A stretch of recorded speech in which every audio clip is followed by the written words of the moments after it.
Hi friends, మన Vijayawada bank actions channel ఈరోజు మీకోసం ఒక మంచి G+2 బిల్డింగ్ తీసుకొచ్చింది.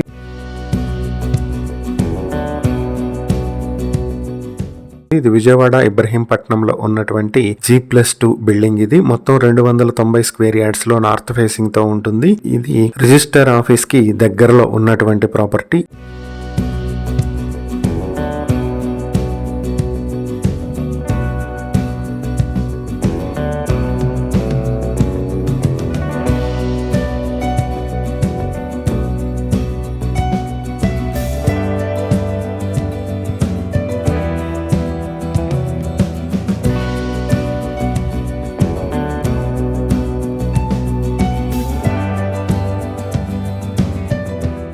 ఈ ప్రాపర్టీ మీ సొంతం చేసుకోవాలనుకుంటే బ్యాంక్ ఆక్షన్ స్టార్టింగ్ ప్రైస్ 1,21,00,000 నుంచి మొదలవుతుంది. Auction date February 13, 2026. ఈ ప్రాపర్టీకి సంబంధించి మరిన్ని వివరాలు మీరు తెలుసుకోవాలనుకుంటే స్క్రీన్ పై కనిపిస్తున్న మా ఫోన్ నెంబర్లకు వెంటనే కాల్ చేయండి. ఇలాంటి మరిన్ని వీడియోల కోసం మా ఛానల్ ను సబ్స్క్రైబ్ చేసుకోండి. అలాగే మా ఇన్స్టాగ్రామ్, ఫేస్బుక్ పేజెస్ ను ఫాలో చేయండి. Thank you for watching.